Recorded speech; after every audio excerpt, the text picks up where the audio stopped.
he gave the two conditions to start a negotiation. So meaning that for the Russians, any kind of ceasefire and all that should happen into a process, while in the Keith Kellogg concept, as well as what the Ukrainians want, I mean Zelensky wants, I mean, they just want a ceasefire of 30 days, period. There is no indication that it could lead to something, or it could expand into something, or it could help to have negotiation and all that. No, it's just a ceasefire, period. And if you listen to European leaders, for instance, they tend to associate the word ceasefire to the word peace. I mean, they say Vladimir Putin doesn't want a ceasefire, so he doesn't want peace. But the ceasefire as such has nothing to do with peace in the mind of the Europeans. It's just a pause in the conflict.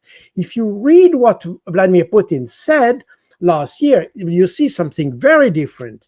And you can see the Ukrainian troops must be completely withdrawn. Nota bene, he doesn't say they want to conquer that. He may also accept if the Ukrainians leave the area. Withdrawn from the Donetsk, Luhansk, People's Republic, and Kherson and Zaporizhzhia regions. As soon as Kiev declares that he's ready to make this decision and begin a real withdrawal of troops from this region, and also officially notifies that it abandons its plan to join NATO, our side will follow in order to cease fire and start negotiation, and so on. So meaning that the two conditions, the two preconditions to have a ceasefire and a negotiation process is for the Ukrainians to accept to withdraw from those four regions, and to accept the idea of not being part of NATO. And if you study that carefully, you will see that what the four regions, that this is part of the concept or the objective of denazification, because in essence, the purpose of that is to put the Russian population of those regions outside of the Ukrainian law that in fact gives different rights to the Ukrainians and to the Russians. You have this law of the 1st of July 2021 that gives different rights to Russians as other inhabitants of Ukraine. And therefore, and that was explained by Sergei Lavrov, by the way, that retaining those four regions is in fact a way to protect the population of those regions from this law that doesn't grant them all the human rights and all the constitutional rights that the normal Ukrainians should have. That's the first one. And the second one, to abandon the plans to join NATO. This is what Vladimir Putin defined as demilitarization. In fact, we have here the two objectives that were defined on the 24th of February, and of the 20th February 2022. So we are here in front of a declaration of Putin, which is absolutely consistent with everything he has said up to now. And the problem is that the West never wanted to acknowledge that, and all the attempts that were made by Trump and his team, including Steve Witkoff, by the way, they never addressed these points. They always try to convince Vladimir Putin to accept this ceasefire without any process related to that. And that's the reason why Vladimir Putin says no, he doesn't want a ceasefire.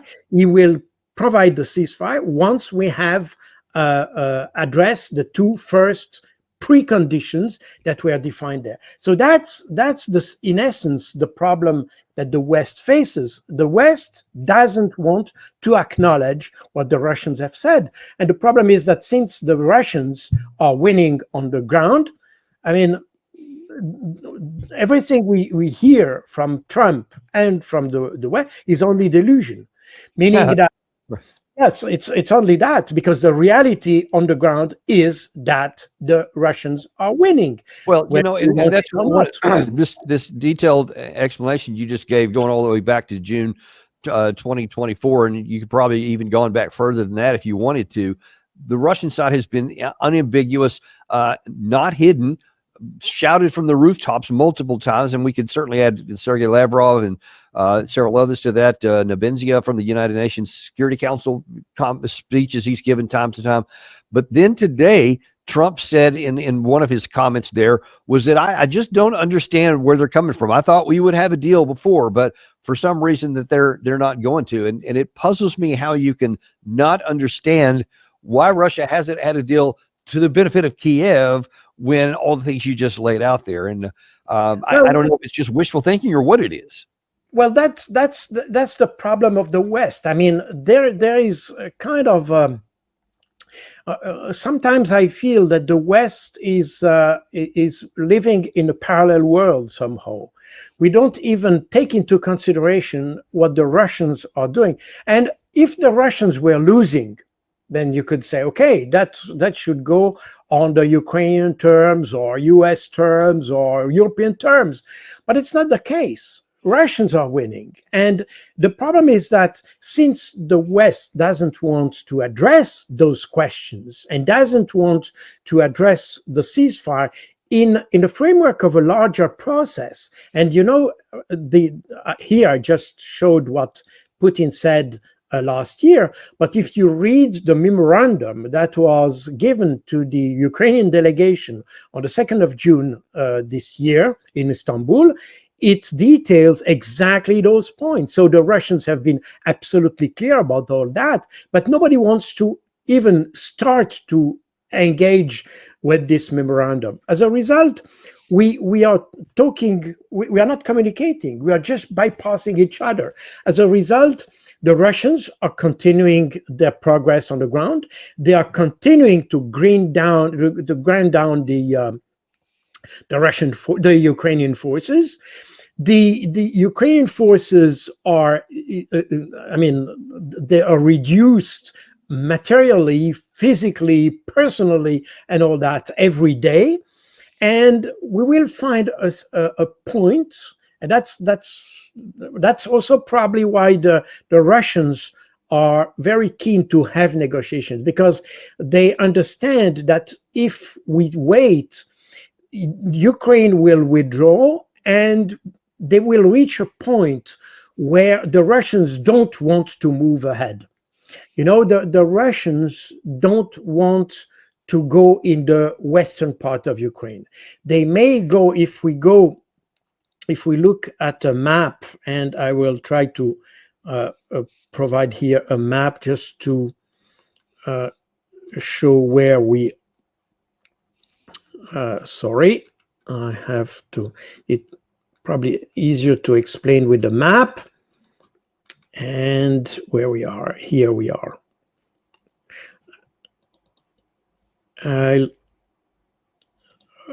Okay, here, this is a map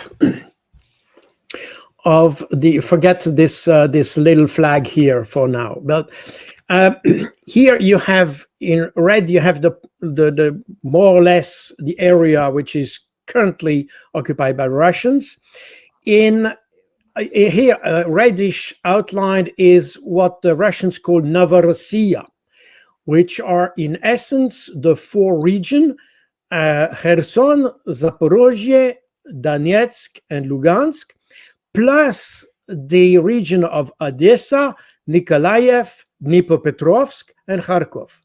And all this together makes Novorossiya. And some say that Novorossiya might be what the Russians may agree to occupy or to take. But so that means that they may cross the Dnieper here and take Nikolaev and Odessa. But they certainly don't want to go in this area. And if you read my last book on covert wars in Ukraine, you can understand why, because here in my book, I publish maps that were drawn in the late 50s by the CIA at a point when the CIA was planning to deploy special forces in Ukraine. And you could see that this area here, in the very western part of Ukraine, this area, which in fact coincide exactly with the where the nationalists are still today in this area. This area was considered by the CIA in the late 50s as the one which is the most anti-Russian or anti-Soviet. And the Russians today still know that, and they don't want to go into this area, meaning that there is a point, a point of balance, I could say, between the advance of the Russians and the maximum point where they want to go, because there is a point where they don't want to go. And this might be the Dnieper. The Dnieper goes a little bit here along this line here. That might be this line here. But the Russians definitely don't want to go here. So let me ask you a question, though, on that. Let's say that Russia, no deal is done. The Ukraine side never agrees to any of the terms from June 14th or from the Istanbul in June of this year, and Russia moves up to take Novorossiya. Now then, that still leaves them with an unrepentant Ukraine on its flank, still open to potentially have bilateral, even I consider the idea of getting NATO into whatever's left of the rump of Ukraine. What is Russia's situation then? And meaning, can they just go up to Novorossiya and then stop? Well, I think that's what they probably want to do, because they don't want to go beyond that. They don't want to occupy the whole, because if they go in the western part, even if we see now that even in the western part of Ukraine, you have less and less people who are keen to defend the country. That's very interesting. If you look at the polls that were made at the very beginning, I mean, just before, in fact, the Russian special military operations, you could see that the part of Ukraine that was the most keen to defend the country with arms, I mean, to have armed defense, were obviously in the western part. And the part that was very reluctant to take arms to defend against Russia were obviously the south and the eastern part, that's where the Russians are today. That explains why you don't have popular resistance against the Russians, because the population never actually wanted to defend Ukraine with arms in these areas. But that would be a totally different music if you go in the western part of the country. And even if today we see that a lot of people have left the country, even nationalists, and the willingness to fight the Russians has considerably reduced in this area. Nevertheless, let's say if you assume that Russia would occupy the whole of the territory, you would still have a hard time in the western part, because you would have partisan groups and guerrilla, and that would be exactly as we had in the 50s up to the early 60s, that this guerrilla movement would be supported by Western intelligence, CIA, MI6, you name it, exactly as the West did after the Second World War. And in fact, the Western countries, I mean, UK, US, and France, supported those partisan movements up to the early 60s in Ukraine. And even using those soldiers, there were Ukrainian soldiers that belonged to the Waffen SS. They made up the 14th Grenadier SS Division Galizien, or Erste Galizien. That was a SS division in which you had all these Ukrainians. And they surrendered to the British in 1945. And the British, instead of putting those soldiers into I mean, into jail and making them trial them in for war crimes and all that. The British kept them in order to support or to re-inject them into Ukraine for subversion purposes. That's very interesting that in And let me ask 1946. you, so, okay, so let's say from 1946 until you said the early 60s, what was accomplished by then? If you can say what was the outcome, whatever was intended, what Not was much. the outcome for the West during that period of time? Nothing, really nothing. I mean, it was guerrilla warfare. You had infiltration of agents and spies, and you had the guerrilla. I mean, in all these areas. I mean, and not just in Ukraine. You had that also in the Baltic state, in Lithuania and in Estonia. You had a guerrilla movement that were supported militarily. You had, as you had in France during World War II, you had night flights dropping weapons and ammunition in over Soviet Union. We were in the 50s, you know, the air defense was not so developed, and you had probably not air radar as you may have today. So the situation was a little bit different. You had also infiltration by land also. And but this didn't lead to, that was more the idea of destabilizing the country rather than having a concrete outcome, taking over regions or things like that. And in fact, this didn't lead to anywhere in reality. But that was done, and that lasted almost 20 years. And all the issue, I mean, you may remember the spying with Philby and all these MI5 people that were taken by discovered this spying, this Soviet spying in the British intelligence.